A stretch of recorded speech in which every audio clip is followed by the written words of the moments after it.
For me, the saddest moment was watching them attempt to take down the flag of the United States to put up a Trump sign. Think about that for a minute. I think this is a 9/11 level event in the sense that we are going to remember where we were, what we were doing when we turned on the television and watched the events yesterday. It is searing, in my view. And I, for one, will never look at a MAGA hat again without thinking of this day. And if you are a decent American, put away your MAGA hat, put away your Trump flag. Remember what those symbols were used for on this day. Settle down there, buddy. It's not a 9/11 moment. Or 3,000 people died on 9/11. Good heavens. You know, this was people making a bad decision to run on Capitol grounds and destroy property, and one person lost her life as a result of what happened yesterday. And I'm still waiting to hear what the justification. I've seen the video. The video to me does not look like a justified shooting at all. But this was a particular circumstance. You know, if you were barricaded in your home and there was a mob outside coming through the door and the window, that's one thing. If you're in the halls of Congress, I'm open to being told I'm wrong on this. From what I see, not a justified shooting. And think about this: if that person could be shot, could you open fire on all the rioters? Would you open fire on all of them? Because the standard would seem to still be in place that any person that's smashing windows and going through doors, you can just shoot them if you're Capitol Hill Police. So that needs to be looked at much more thoroughly than what we've seen so far in the public discourse around it. But this is where I tell you about the tactics part of all of this and the assessment that we have to do now of what was lost as a result of this for the movement. They are going to play this. They're going to exaggerate it, and they're going to pretend that this is the only political violence we've seen in this country in 4 years. Is that enraging? Yes, it is. Is it a lie? It absolutely is. But as we look at this, we also have to say, you know, take me back to the initial premise here. What was gained by any of this? The answer is nothing. The answer is nothing. And I don't really understand the mentality why people feel like we are not allowed to now say that we draw any lines. I just want to know what would be for those out there who think that this was in any way understandable. And there's this fine line between I understand all the anger, but I don't understand doing this. No, can't do it. And the left is now going to use this in everywhere. They're going to ram this down our throats for more authoritarianism. And for what? Right? There was no gain from it. I know people get mad at me. I'm telling the truth. And if someone wanted to debate me on this, I'll have to debate any person on this issue because it's important that we get this right. We either have principles or we don't. Right? And people are going to tell me, oh, but we have to fight the way that they fight. Really? Do we want? I mean, and let's then take that a step further. Do we want a right-wing Antifa? Do we want a right-wing group that goes around destroying stores, attacking people? The answer is, of course not.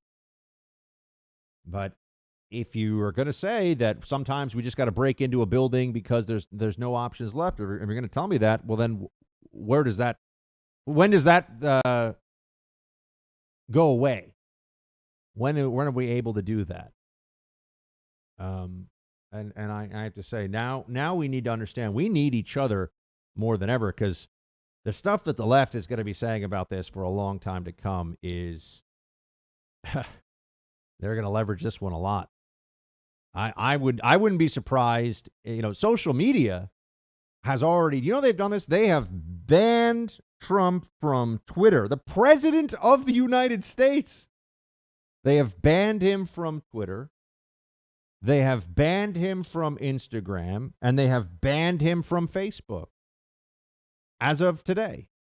And they're going to keep the bans in place until the transition of power happens. That's right. You have media companies now openly and actively saying they are suppressing the sitting president of the United States until there's the transition of power.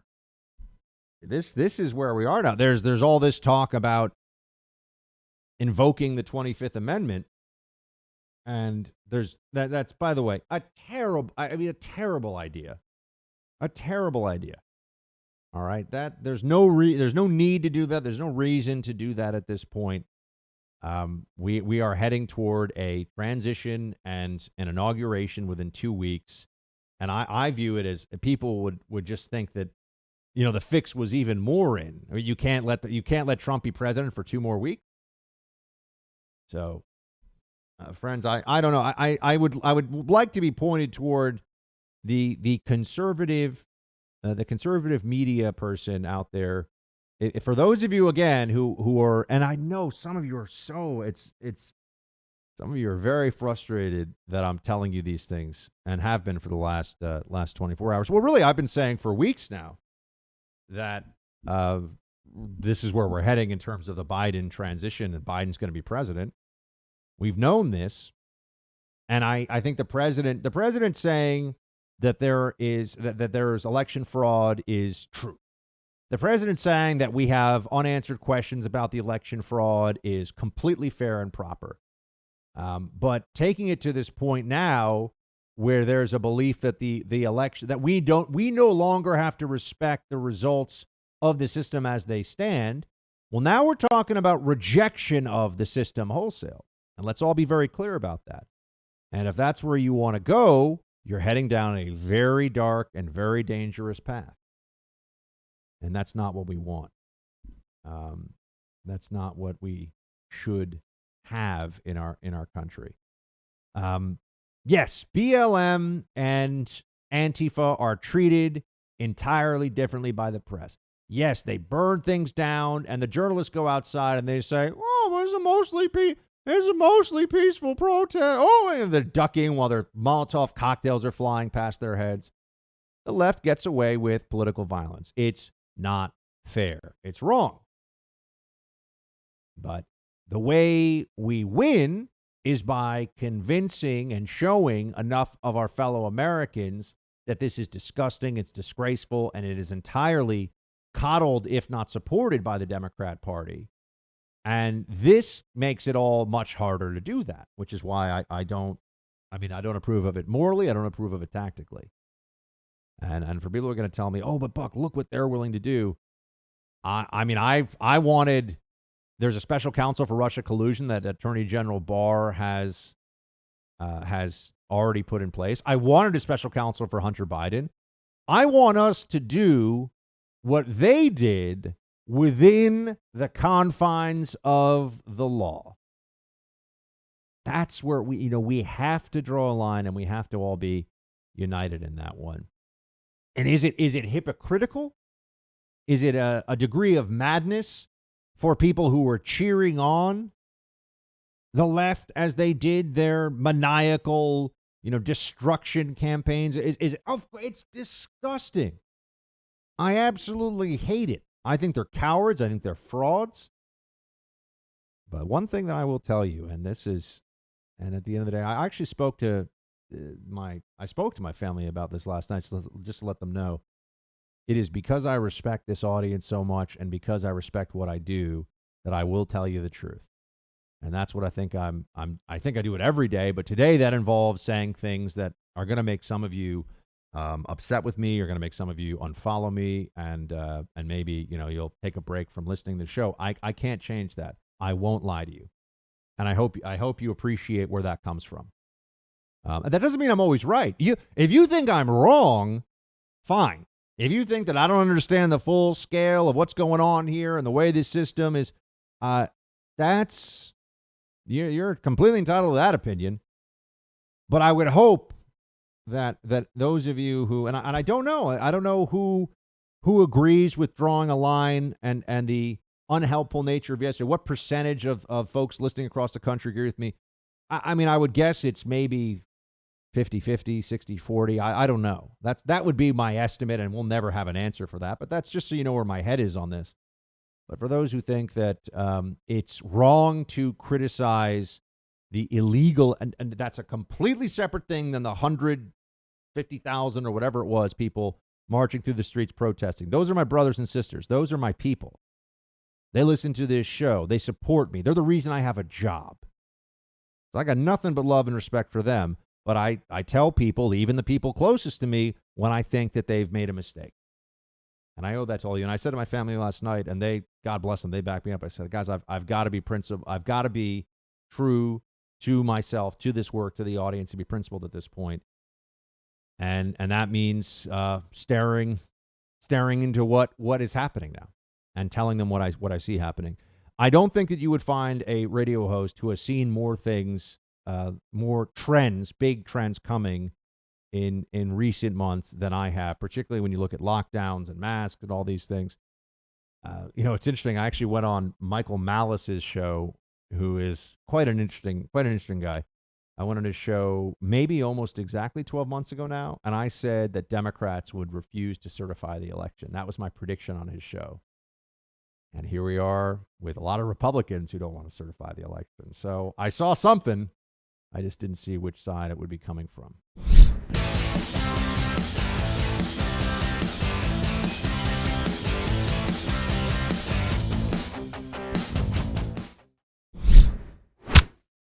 Joe Biden, I've traveled the world with Joe. I hoped he lost. I prayed he would lose. He won.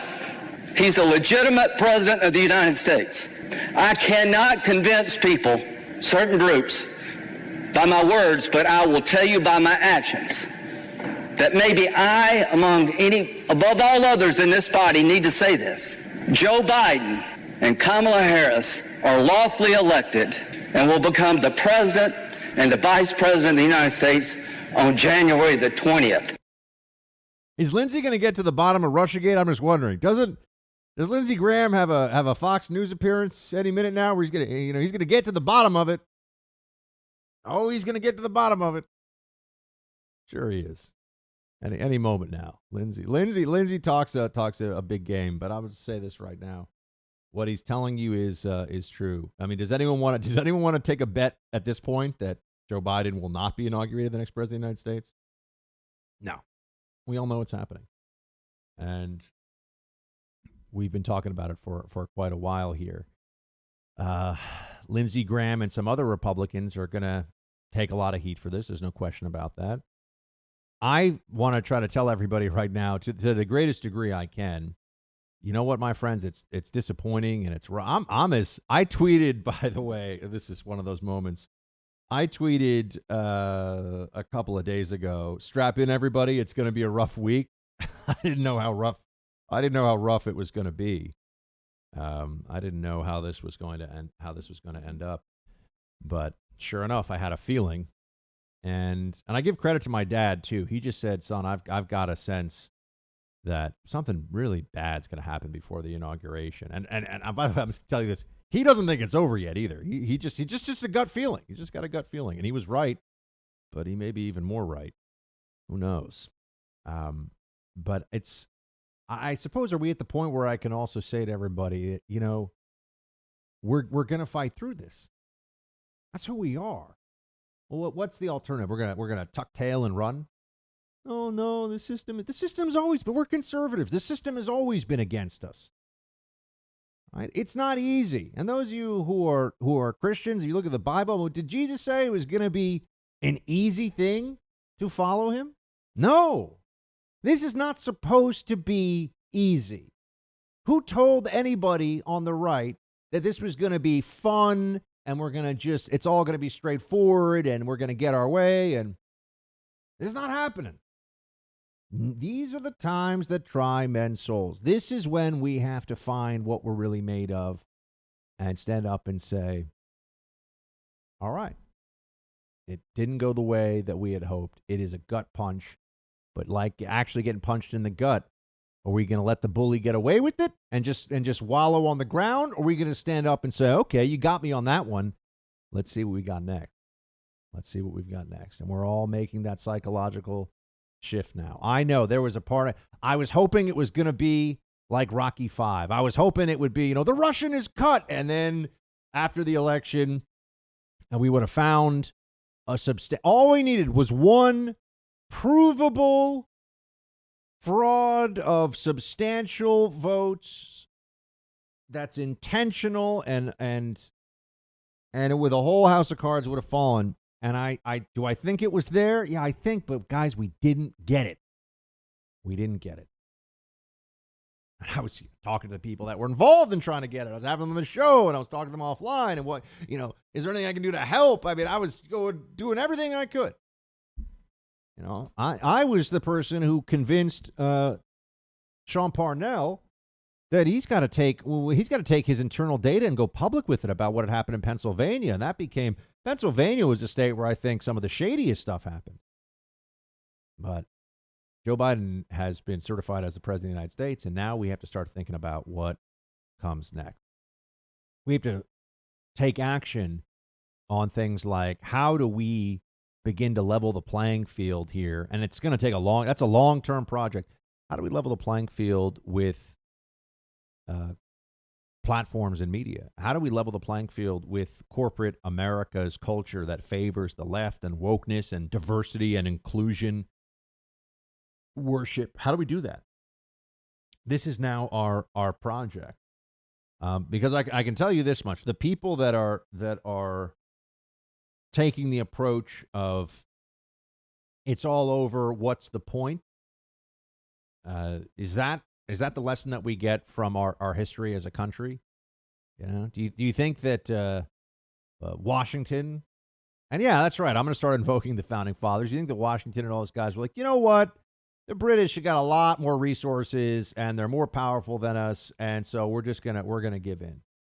Of course not. It's not who we are. It's not what we're going to do. I think we have a very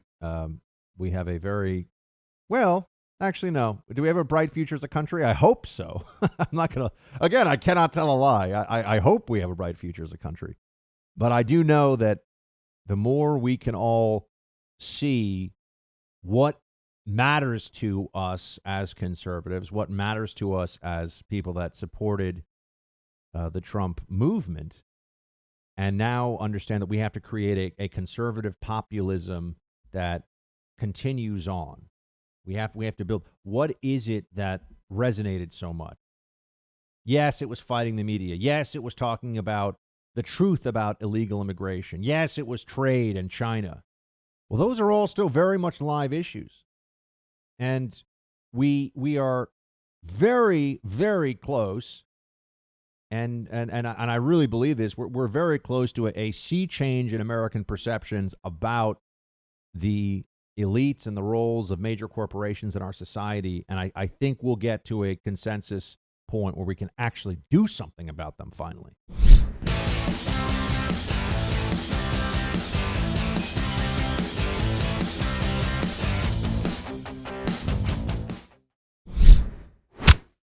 Speaking of important fights to have, Dr. Fauci is still out there, and this guy and I, we have a very serious, long-standing now disagreement over how much destruction should be done to the United States because of his catastrophic lockdown policies.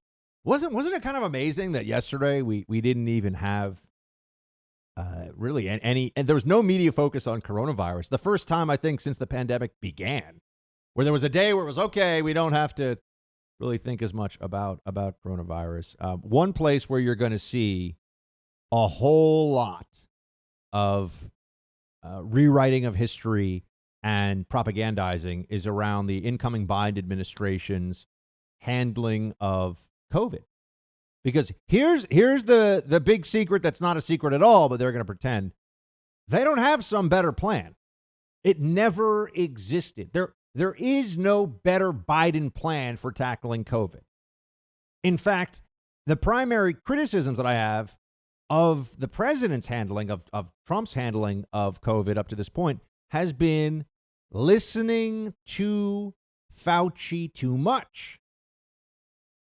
And this is going to continue on into the future. The same way that we've reached a politics now where there's no trust on the other side, and then there's also no willingness to say, maybe you guys were actually right about something.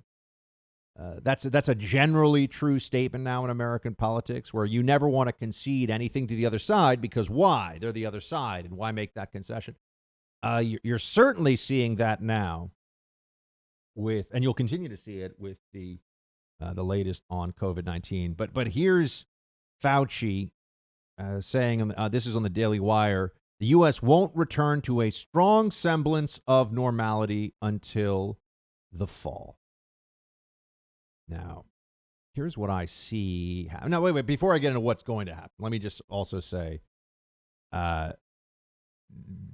we were supposed to get 20 million people vaccinated by the end of 2020. They got about 5 million people. We're running at about 25% of what we thought, which is a disgrace.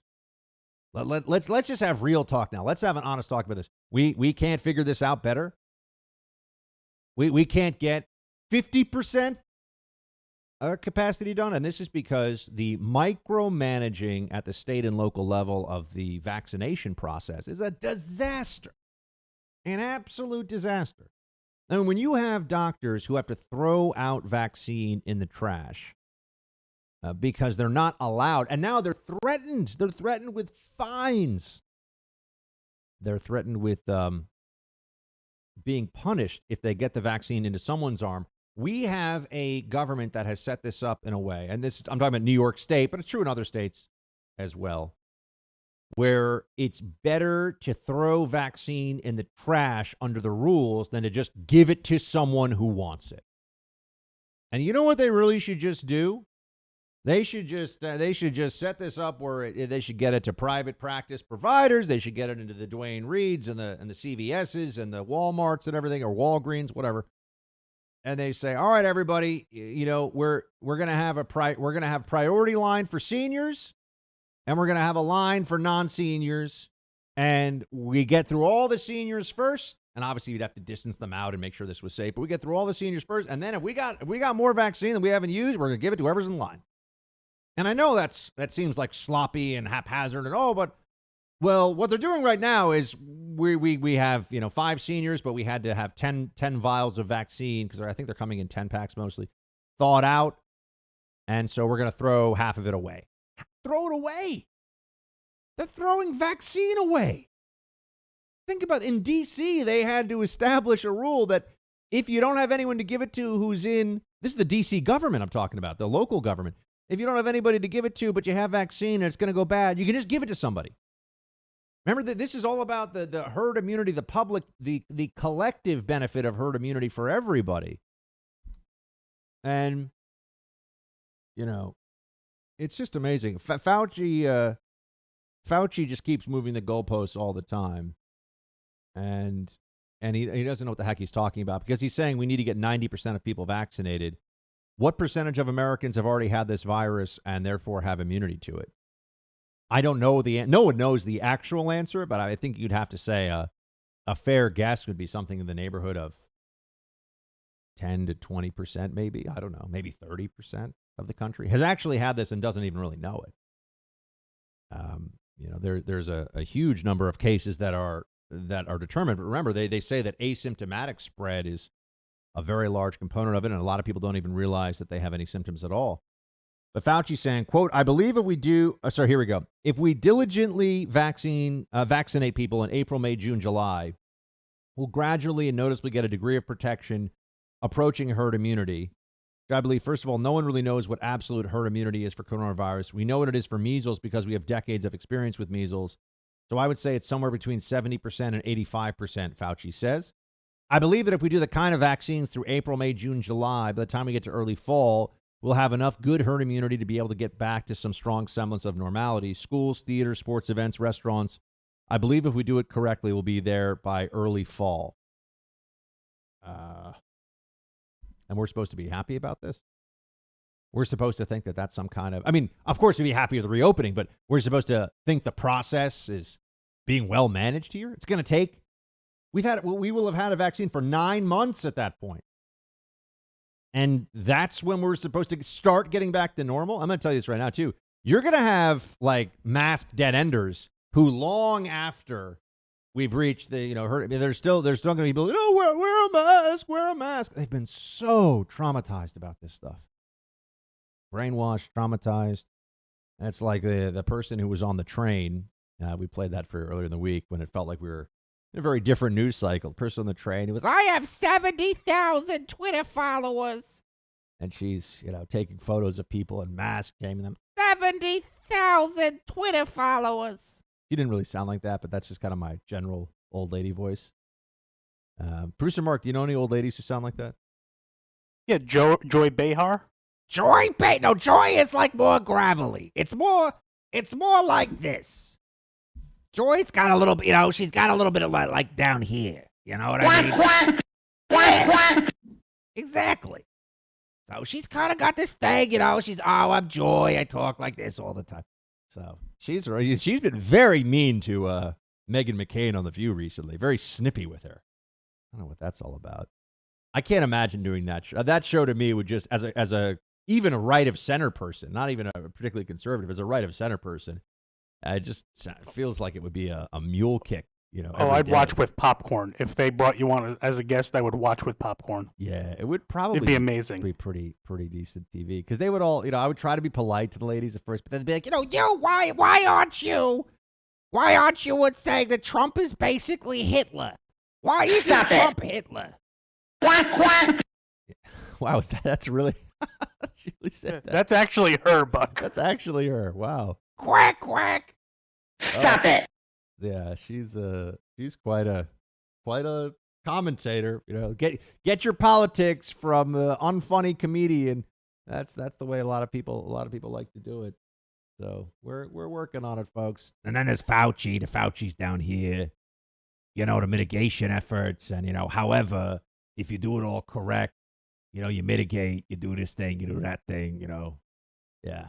So we'll see.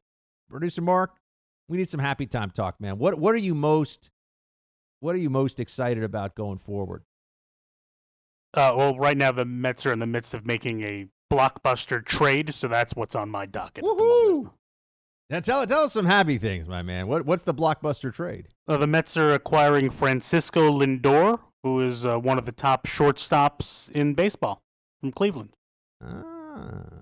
I've never even heard of this guy. I know you haven't, but for me, Buck, just know it's great news for me, and we needed great news. I know we did. Not everyone listening is a Mets fan, but I needed great news. It lifted my spirits. What is the truest rivalry? I mean, because the Yankees are in a different division, right? So who are the Mets' biggest rival that they actually are in the division with? Probably the Phillies off the top. Phillies and Braves would be the two. Yeah. Are the Braves changing their name? No. So the Braves are staying, but the Cleveland Indians have changed their name. And not officially, but yes, they will. Right, they're just Cleveland now, right? Like they're just the Clevelands. I think something. Technically they're still the Indians for this season, but after this season they will change it. Okay. Yeah. See? Sports will be coming back. We need this stuff, folks. I mean, Mark, I really believe this. I think that it has been really hard on people because you need these things that you can discuss that just establishes that sort of chit-chat and banter among human beings in day-to-day contact is actually a really good, healthy thing. It's like, it's nice to be able to say, hey, you see the game last night? I know it's a bit of a cliche, but you're relating to people, and it gives you commonality. This is, I have friends and family that we talk about books when I see them. I have friends that we talk about food or cooking, or we talk about, talk about the gym with people if I'm trying to, get back into shape, which I still am and failing so far, but I'm trying. We have these sorts of discussions. I think it's important. Do you agree with everybody in your family on sports? Are they all on the same team with you? Oh no, my father's a Yankee fan. Oh my gosh. So he hates that I'm a Mets fan. Producer Mark, this is kind of like if Sigmund Freud was sitting down, he would say, I think we've established an issue here. You have a very different team you support from your dad? Tell me more about your father. It's my Sigmund Freud. Okay, it's very good. Yeah, thank you. I agree with him on all the other teams, though, at least. Yeah, well, that's good. So, like, you're a Giants fan, obviously. I'm a Giants fan. I'm hockey's my my first favorite sport, really, so I'm a Ranger fan. Yeah. I mean, I'll tell you that I think that everyone's right now just looking for You know, we all kind of want to break. We all want to have a little bit of a feeling of optimism and just we're all trying to find our happy place. Reminds me always of the Happy Gilmore thing where he's walking around with the pitchers of beer and the lady in the lingerie and the whole thing. You remember that movie, obviously, right? Of course. Yeah, the happy Classic. place. We're all trying to find a happy place to go to where we can just sort of say we're riding this thing out because the wintertime, unless you're in Florida, and I know I've basically been doing a free Florida Department of Commerce or Visitors Center or whatever thing here, but unless you're in Florida right now or maybe a handful of other states, it's just a long cold winter, and I know people are having a tough time with it. So Mark, it'd probably be a good time to start doing some history shows. Yes. I think we could do some of that. Maybe let's drop a Malta show this week. What do you think? This week? Yeah. I mean, I think we have to talk off air about that, but yeah, sure. Okay. Sometime. All right. Next week Okay. or Maybe two. next week. We've got one. Yeah. And I can record the second one this weekend. I'll have some time. I just don't want to release one for the listeners, and then you take 3 months to record the second one.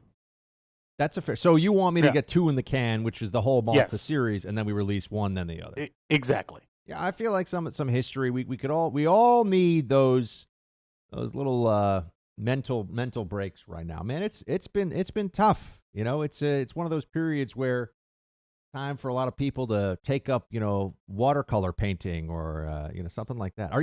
Is producer Mark an artiste at all? No, but my wife really loves that stuff. Like one of the gifts I got her was an adult coloring book for Hanukkah this year. Snow Princess loves coloring. Yeah. That's so interesting. Which sounds so weird, but it's a thing adults do as a stress reliever, just a mindless activity. No, you need that. I've been saying that video games for me, and for I'm sure a lot of people listening, given just the political climate and the COVID and everything else, I don't know what it is, and maybe this is a bad side for me. Video game, it's like my brain turns into mush, and I'm just like, it relaxes the whole. It's almost like I'm carrying a backpack all day that's full of bricks, and I sit down and I throw on something on the PS4, and it's just like I put the bag down, brain just goes off into this deep sleep state, kind of. Yeah, that's me with video games and when I watch sports. Just a fun thing for me to do. Yeah, absolutely. I may actually go to a small and socially distanced, of course, Bills watch party this weekend. That was raised as a possibility. Are the Bills going to be your team now? Because they're actually really good.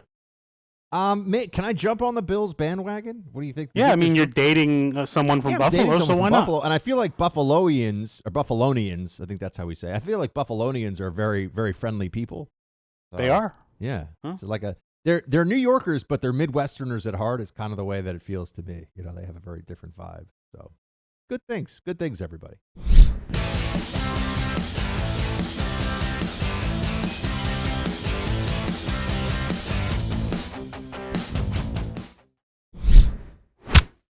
Each of these people should be shamed for what they have done today. We should look at their faces, and if I was standing on that street, look at them. They're high-fiving each other for this deplorable display of completely unpatriotic, completely against law and order, completely unconstitutional behavior. It's stunning, and they're going to go back, to the Olive Garden and to the Holiday Inn that they're staying at and the Garden Marriott, and they're going to have some drinks, and they're going to talk about the great day that they had in Washington, and they really did something and stand up for something. What a jerk. I mean, I meant to play this before. Can you feel all the seething contempt from this? I mean, Anderson Cooper is an elitist snob. He is. I know this is minor in the grand scheme of things this week, but they'll go back to the Olive Garden and then the Holiday Inn Express. He's basically saying a bunch of poor people from flyover states, or not poor, but, working class people from flyover states, and just sneering at them for that. Oh, the Olive Garden with the peasants, Anderson. Is that what? Oh, good heavens. Yeah, that's right. That's right, Cooper. They don't have private chefs. They don't come from the Vanderbilt family. They're just people who do their best and are working to make a living. And yeah, some of them made a bad move yesterday, but most of the people that were in D.C., a vast majority of them, were just being good people and doing their thing. So and being completely law-abiding. But I think you catch this sometimes. The journalists out there who represent, elite consensus opinion, they are pompous, jerks. They really, and there are other words I want to use, but I can't because it's a family show. They're elitists, they're snobs, and they actually do think they are better. And there's going to be a lot more of this. They actually think they're better as people than anybody who voted for Trump. And I don't mean because of the Trump voting, culturally, intellectually. They think that they're above them. I just think it's so funny. I mean, what's wrong? What's wrong with the Olive Garden? Like, why has Anderson got to take a shot at the Olive Garden? That's Producer Mark. Olive Garden's got some good food. Buck, come on. You're a New Yorker, really? I mean, I've eaten there. The Olive Garden? I've eaten there. Why? Because I like it. I mean, I've eaten there, but never in New York. All right.